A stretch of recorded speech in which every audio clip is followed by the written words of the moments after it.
আসসালামু আলাইকুম প্রিয় দর্শক, বাংলাভিউ সংবাদে স্বাগত জানাচ্ছি আমি ইসমতারা জাহান। প্রথমেই লতিফ ট্রাভেলস সংবাদ শিরোনাম।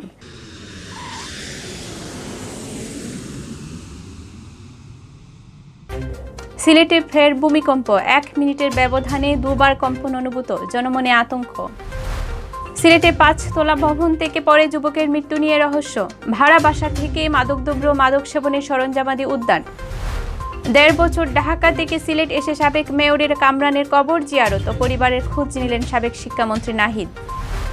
হেফাজতে ইসলামের নতুন কমিটি ঘোষণা, কমিটিতে স্থান হয়নি কারাবন্দী নেতাদের।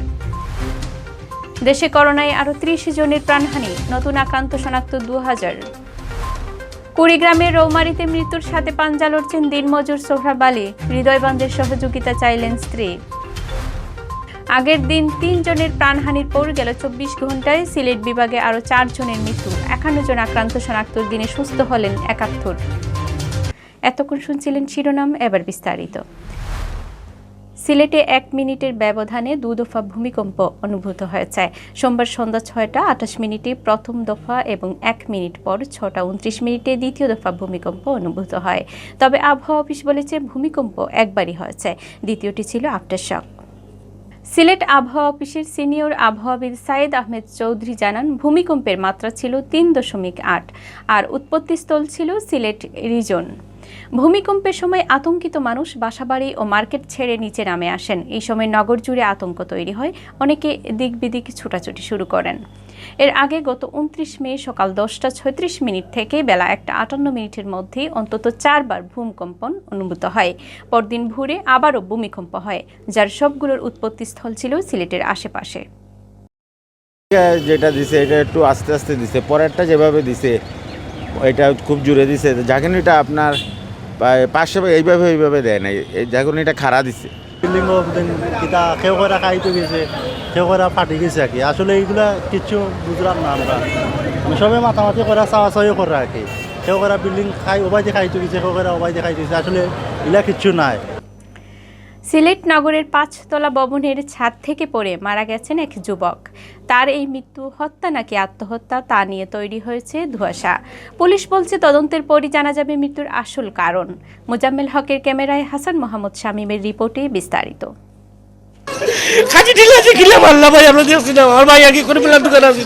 সিলেট নগরের 17 নং ওয়ার্ডের কাজীটুলা উঁচা সড়ক এলাকার 5 তলা এই ভবনটির ছাদ থেকে পড়ে মারা যান করিমুল্লাহ মার্কেটের ব্যবসায়ী রাবিক তালুকদার নাজিম। সোমবার সকালে ছাদ থেকে পড়ে যাওয়ার পর সিলেট ওসমানী মেডিকেল কলেজ হাসপাতালে নিয়ে যাওয়া হলে কর্তব্যরত চিকিৎসক নাজিমকে মৃত ঘোষণা করেন। গত 1 বছর ধরে চৌধুরী ভবন নামের এই বিল্ডিংয়ের 5 তলার একটি রুম সাবলেট নিয়ে সেখানে বসবাস করে আসছিলেন নাজিম। তার বাড়ি শহরতলির পীরের বাজার আটগাঁও কেয়া গ্রামে। তার বাবার নাম নূর মিয়া। ব্যক্তিগত জীবনে বিবাহিত নাজিম ছিলেন 2 সন্তানের জনক। তবে শহরে নাজিমের একা রুম নিয়ে বসবাসের ব্যাপারটি জানতেন না তার পরিবার। সকাল 10টার দিকে আমার বড় ভাই আমারে বলছে যে এই নাজিম নাকি ওই হসপিটালে আছে, কি ব্যাপারে। তাই আমি হসপিটালে গেলাম, যাওয়ার পরে শুনি সে মারা গেছে। এই বাসাতে সে 1 বছর 1.5 বছর আগে ভাড়া বাসা নিছে, সেটা আমরা জানতাম না।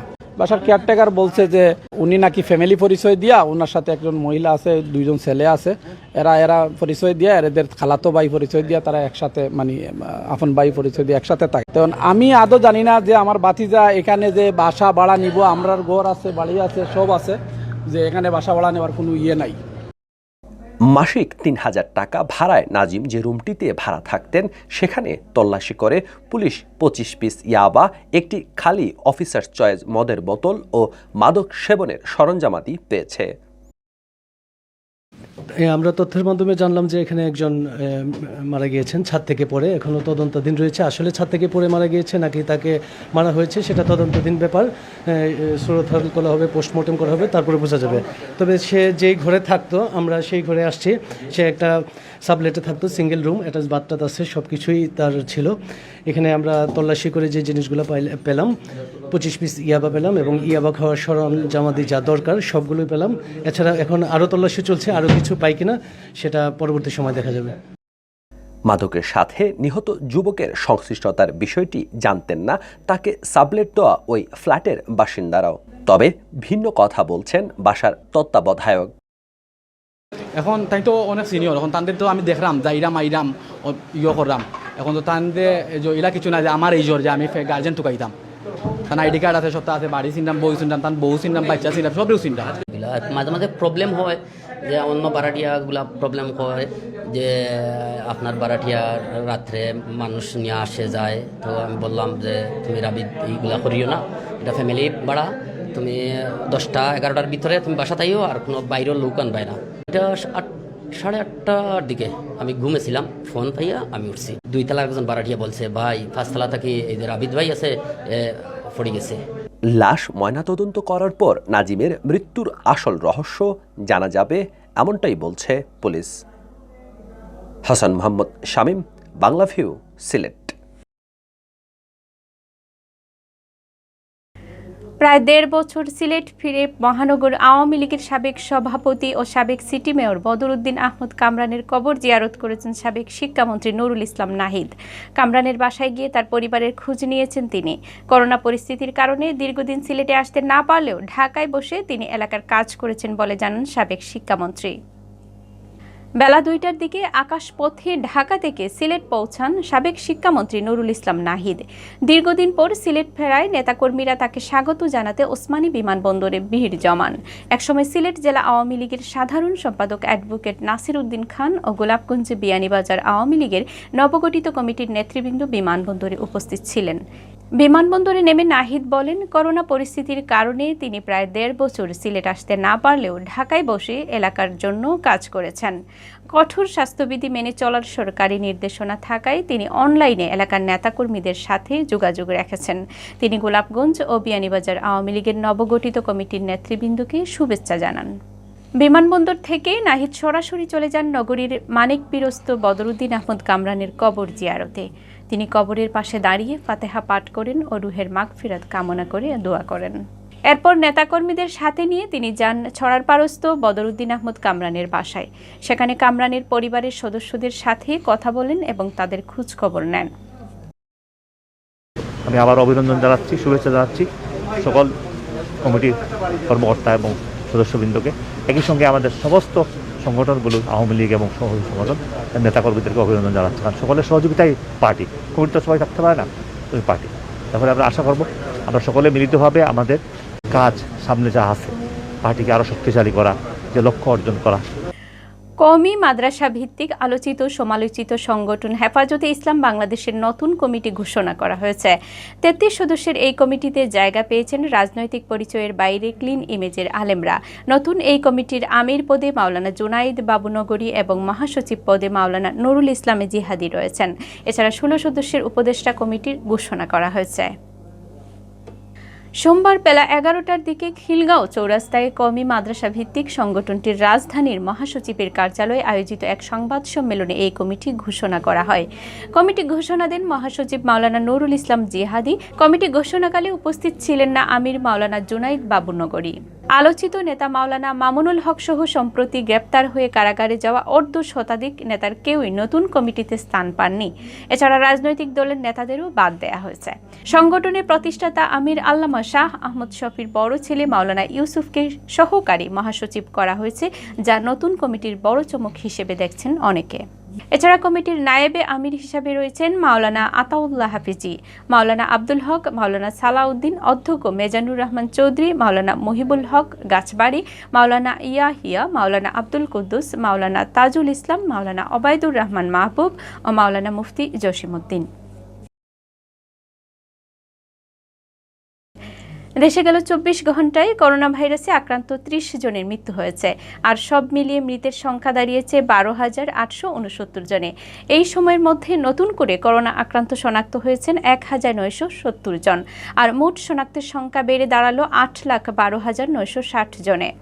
সোমবার স্বাস্থ্য অধিদপ্তর থেকে পাঠানো করোনা বিষয়ক নিয়মিত সংবাদ বিজ্ঞপ্তিতে এইসব তথ্য জানানো হয়।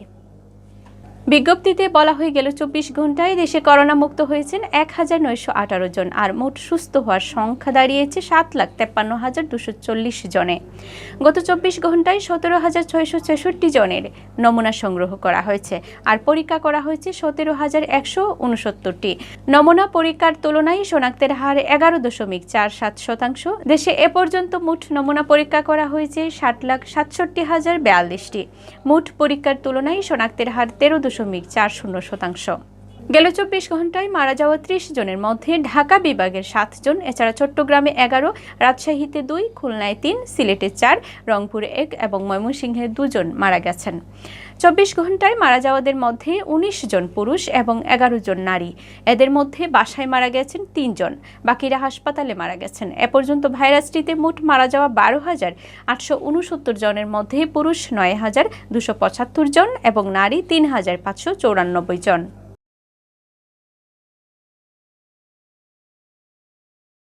কুড়িগ্রামের রৌমারী উপজেলার যাদুরচর ইউনিয়নের কোমরভাঙ্গি গ্রামের দিনমজুর মোহাম্মদ সোহরাব আলী ক্যান্সার আক্রান্ত হয়ে মৃত্যুর সাথে পাঞ্জা লড়ছেন। 7 মাস ধরে তিনি শয্যাশায়ী। অর্থভাবে পারছেন না চিকিৎসা করাতে। স্বামীর চিকিৎসার জন্য হৃদয়বান্ধের সহযোগিতা চেয়েছেন সোহরাব আলীর স্ত্রী মাজেদা খাতুন। 3 সন্তানের জনক সোহরাব আলীর দিন ভালোই কাটছিল। দিনমজুরের কাজ করলেও ছিল সুখের সংসার, কিন্তু ক্যান্সার আক্রান্ত হওয়ার পর তার সংসার থেকে উবে গেছে সুখ। সাহায্য আর ঋণ করে রংপুর মেডিকেল কলেজ হাসপাতালে নিয়ে স্বামীকে চিকিৎসা করান মাজেদা খাতুন। অর্থাভাবে অপারেশন করাতে না পেরে স্বামীকে বাড়ি ফিরিয়ে নিয়ে আসেন। সংসারের একমাত্র উপার্জনক্ষম ব্যক্তিটি শয্যাশায়ী হওয়ায় মাজেদা খাতুনও চোখে অন্ধকার দেখছেন। সম্প্রতি তিনি সোহরাব আলীকে রৌমারী হাসপাতালে ভর্তি করান। বর্তমানে সেখানেই চলছে তার চিকিৎসা। তবে চিকিৎসকরা বলেছেন তাকে উন্নত চিকিৎসার জন্য কোনো বিশেষায়িত ক্যান্সার হাসপাতালে ভর্তি করা হবে। চিকিৎসার জন্য সোহরাব আলীকে সাহায্য করা যাবে 01926591669 এই নম্বরে যোগাযোগ করে। উনি নন হস্কিন লিম্ফোমা রোগে আক্রান্ত, যেটা অত্যন্ত মারাত্মক একটা রোগ, এবং এই রোগের যে চিকিৎসা এটা আসলে একজন মেডিসিন প্রফেসর বা অন্যান্য মেডিকেল বোর্ড টিম করে এটা চিকিৎসা করতে হয়। আগের দিন 3 জনের প্রাণহানির পর গেল 24 ঘন্টায় সিলেট বিভাগে করোনায় আরও 4 জনের মৃত্যু হয়েছে। এ নিয়ে বিভাগের 4 জেলায় করোনার মৃত্যুর সংখ্যা দাঁড়ালো 424 জনে। এছাড়া গেল 24 ঘন্টায় বিভাগে 51 জন করোনা আক্রান্ত শনাক্ত, 71 জন সুস্থ হয়েছেন। সোমবার স্বাস্থ্য অধিদপ্তরের সিলেট বিভাগের পরিচালক ডাক্তার সুলতানা রাজিয়া স্বাক্ষরিত এক প্রতিবেদনে এই তথ্য জানানো হয়। প্রতিবেদনে উল্লেখ করা হয়ে গেল 24 ঘন্টায় সিলেটে 4টি ল্যাবে নমুনা পরীক্ষায় যে 51 জনের করোনা শনাক্ত হয়েছে তাদের মধ্যে সর্বোচ্চ 17 জন ছিলেন মৌলভীবাজার জেলার। বাকিদের মধ্যে সিলেটের 16 জন, সুনামগঞ্জের 4 জন, হবিগঞ্জের 1 জন ও ওসমানী মেডিকেল কলেজ হাসপাতালে চিকিৎসাধীন রোগী 13 জন। নতুন এই 51 জন সহ সিলেট বিভাগে করোনা প্রমাণিত রোগীর সংখ্যা দাঁড়িয়েছে 23,152 জনে। এর মধ্যে শুধুমাত্র সিলেট জেলায় আক্রান্ত হয়েছেন 15,210 জন। এছাড়া সুনামগঞ্জে 2,843 জন, হবিগঞ্জে 2,526 জন ও মৌলভীবাজারে 2,573 জনের করোনায় আক্রান্ত শনাক্ত হয়েছে। গেল 24 ঘন্টায় করোনা থেকে সুস্থ হয়েছেন 71 জন। এর মধ্যে 64 জন সিলেটের বাসিন্দা। বাকিদের মধ্যে হবিগঞ্জের 4 জন, সুনামগঞ্জের 1 জন, মৌলভীবাজারের 2 জন। এ নিয়ে সুস্থ হওয়ার সংখ্যা দাঁড়ালো 21,717 জন। এখন পর্যন্ত সিলেট জেলার 14,559 জন, সুনামগঞ্জের 2,735 জন, হবিগঞ্জের 2,080 জন ও মৌলভীবাজারের 2,343 জন করোনা থেকে সুস্থ হয়েছেন। গেল 24 ঘন্টায় সিলেট বিভাগে করোনায় যে 4 জনের মৃত্যু হয়েছে তারা সবাই সিলেট জেলার বাসিন্দা। এখন পর্যন্ত যে 424 জন মারা গেছেন তাদের মধ্যে সিলেট জেলার 346 জন, সুনামগঞ্জের 30 জন, হবিগঞ্জের 18 জন এবং মৌলভীবাজারের 30 জন রয়েছেন। এতক্ষণ শুনছিলেন বাংলাভিউ রাতের সংবাদ। এরপর প্রচারিত হবে সিলেটের আঞ্চলিক ভাষার সংবাদ। দেখার আমন্ত্রণ রইল। সাথে থাকার জন্য ধন্যবাদ।